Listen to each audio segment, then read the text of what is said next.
السلام علیکم ورحمۃ اللہ وبرکاتہ۔ آج کا سوال جواب سیگمنٹ کا 33واں ایپیسوڈ لے کر حاضر خدمت ہیں۔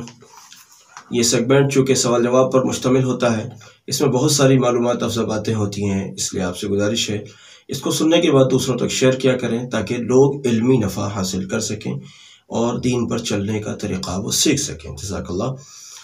آج کا پہلا سوال ہم نے لیا ہے محمد شاہ رخ صاحب کا۔ کہتے ہیں مفتی صاحب دعا فرمائیں کہ مجھے روزانہ درود شریف پڑھنے پر استقامت ہو جائے۔ بہت اچھی بات ہے، بڑا اچھا جذبہ ہے شاہ رخ صاحب آپ کا، اللہ تعالیٰ قبول فرمائے۔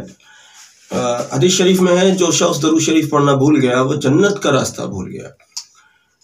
جو جتنا زیادہ درود شریف پڑھتا ہے وہ نبی صلی اللہ علیہ وسلم کے اتنا قریب ہوتا ہے، اور درود شریف پڑھنے والے بہت خوش نصیب لوگ ہوتے ہیں، ان کے دل آباد رہتے ہیں، ان کے دل زندہ رہتے ہیں، اور ان سے گمراہی کی امید نہیں ہوتی۔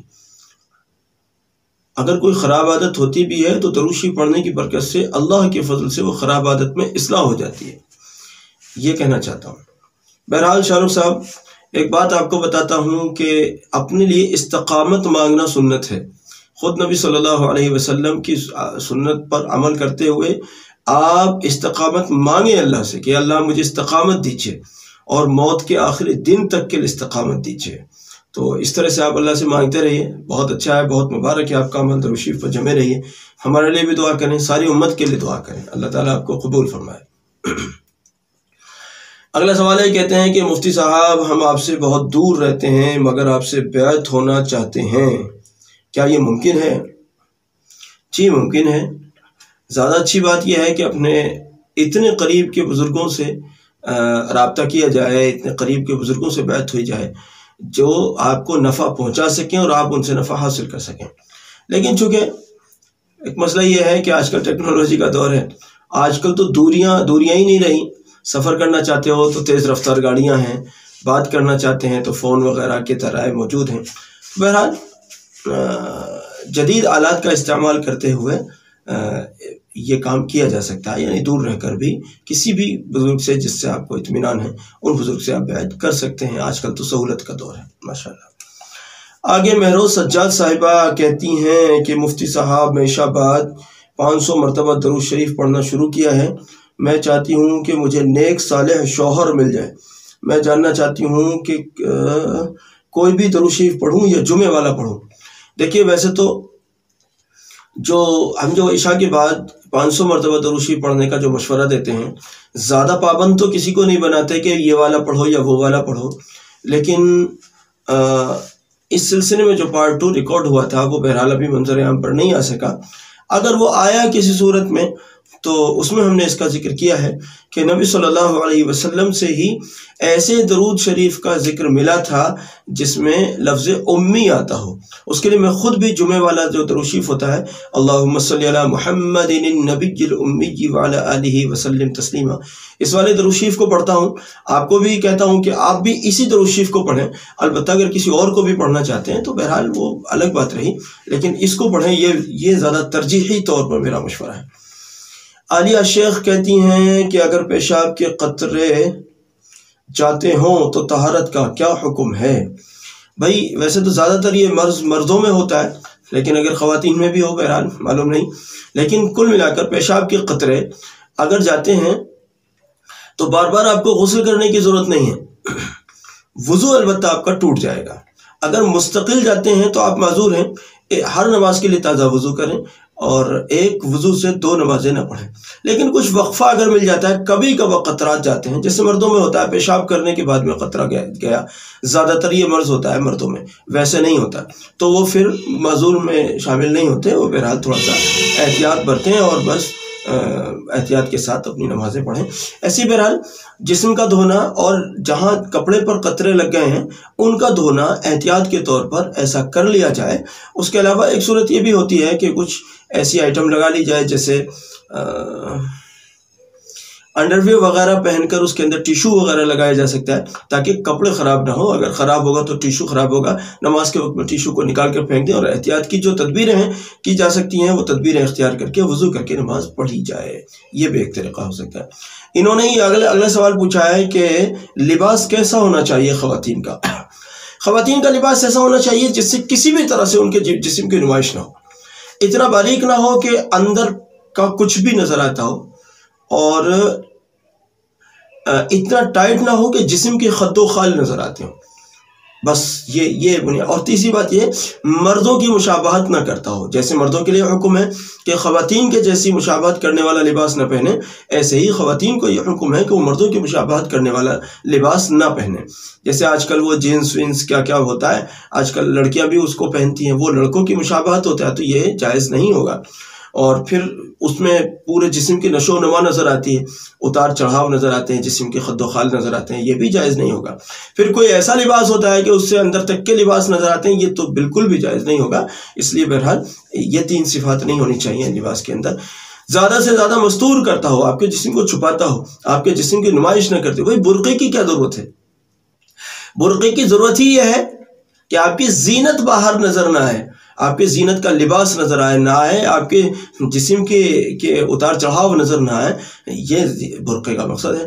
اب بعض اوقات اللہ معاف کرے برقع ہی ایسا ہوتا ہے کہ الٹا جس کو نہیں بھی دیکھنا ہوتا وہ بھی بیچارہ پلٹ کے دیکھتا ہے. تو ایسے برقع پہننا کوئی جائز تھوڑی ہے. اللہ تعالیٰ سمجھ دے، ہدایت دے. مسکان آرا دہلی سے کہتی ہیں کہ حضرت سود لینا تو جائز نہیں ہے مگر دینے کا سمجھ نہیں آ رہا، کچھ مثال سے سمجھائیے پلیز. بھائی مسکان، بات یہ ہے کہ سود لینا اور دینا دونوں حرام ہیں. سود لینا تو چلیے آپ کہہ رہے ہیں کہ سمجھ آتا ہے، لیکن سود دینا سمجھ نہیں آتا. تو بھئی اس کا طریقہ یہ ہے، آپ نے مان لیجئے کوئی لون لیا، کوئی اس ٹائپ سے کوئی قرضہ لیا کسی ساہوکار سے. قرضہ دینے والے بھی گلی گلی میں بیٹھے ہیں آج کل، تو وہ چلتا ہے، وہ سموہ کر کے بولتے ہیں، وہ ایک فتنہ ہے. عورتوں کو جمع کرتے ہیں اور عورتوں ہی کو قسط دیتے ہیں اور پھر ان سے ایکسٹرا وصول کیا جاتا ہے. تو وہ سود ہی تو ہے، ایکسٹرا وصول کرنا وہ سود ہی ہے. چاہے اس کو کوئی ساہوکار وصول کرے، چاہے کوئی بینک وصول کرے، یا پھر کوئی سموہ والا وصول کرے. ان سموہ والوں سے اپنی عورتوں کو بچاؤ خدا کے واسطے. یہ عورتوں کو ہی دیتے ہیں، پتہ نہیں انہیں عورتوں سے کتنی محبت ہے. اس باطل نظام سے اپنی عورتوں کو بچاؤ. یہ بہت ہی خراب نظام ہے.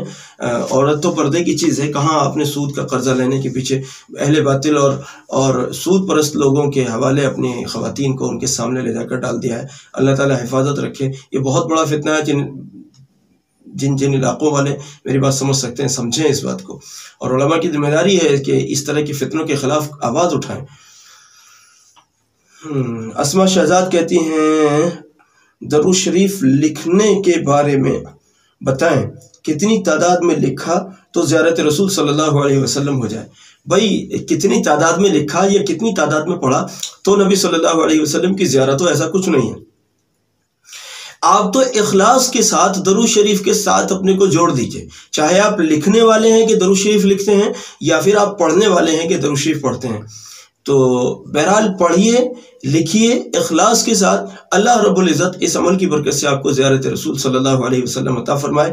لیکن اسما، آپ چونکہ خاتون ہیں اس لیے بطور خاص آپ کو کہتا ہوں کہ سنتوں کا اہتمام، مرد ہو یا عورت، حجاب کا اہتمام، مرد ہو یا عورت. آپ کہیں گے کہ عورت تو حجاب کرتی ہیں، مرد کیسے حجاب کریں؟ مردوں کو حکم یہ دیا گیا ہے کہ وہ اپنی نگاہوں کو نیچی رکھیں، یہ ان کا حجاب ہے بھائی. تو اس لیے مرد ہو یا عورت زیارت رسول صلی اللہ علیہ وسلم کرنا چاہتے ہیں، نگاہوں کی حفاظت کریں. خواتین ہیں تو اپنے پردے کا اہتمام کریں. گھر سے باہر بغیر ضرورت کے نہیں جانا چاہیے، اور باہر جائیں بھی تو جو طریقہ شریعت نے بتایا ہے اکیلے نہ جانا وغیرہ کا جو طریقہ ہے اس کے مطابق ہی جائیں، اور بغیر شدید ضرورت کے نہ جائیں. اور درود شریف خوب کثرت سے لکھیں، کثرت سے پڑھیں، اور سنتوں کی خوب پابندی کریں. پھر اللہ رب العزت سے دعائیں بھی کرتے رہیں. اللہ تعالیٰ آپ کو زیارت رسول صلی اللہ علیہ وسلم کی نعمت عطا فرمائے، مجھے بھی عطا فرمائے، دوسرے عشاق کو بھی اللہ اپنے فضل سے عطا فرمائے. لیکن ایسا فکس نہیں ہے کہ آپ اتنے لکھیں گے یا اتنا پڑھیں گے تو زیارت رسول علیہ السلام ہوگا. ارے مخلص آدمی آج ہی اخلاص سے پڑھ رہا ہے، آج ہی زیارت ہو گئی. اخلاص سے لکھ رہا ہے، آج ہی زیارت ہو گئی. کچھ نہیں پتا میاں، یہ اللہ کی عطائیں. لیکن یہ یاد رکھیے گا کہ نبی صلی اللہ علیہ وسلم کی عطاؤں سے مایوس ہونے کی ضرورت نہیں ہے. انشاءاللہ مل کر رہے گا اللہ نے چاہا تو. مسکان صاحبہ کا آخری سوال ہم نے لیا ہے یہ کہتی ہیں کہ مجھے ہر غلطی کے بعد توبہ کی نماز پڑھنے کا خیال آتا رہتا ہے، تو ایسا کیوں، پلیز بتائیں۔ تو اگر آپ کو مسکان، اگر آپ کو توبہ کی نماز پڑھنے کا خیال آتا ہے تو بہت اچھا ہے، اللہ تعالیٰ آپ کو توفیق دے رہا توبہ کی۔ لیکن آپ کو ایک مشورہ دیتا ہوں یا ایک بات بتاتا ہوں کہ توبہ کرنے کے لیے ہمیشہ نماز توبہ پڑھنا ہی شرط نہیں ہے، اور نہ ہمیشہ نماز توبہ پڑھنا ممکن ہوتا ہے۔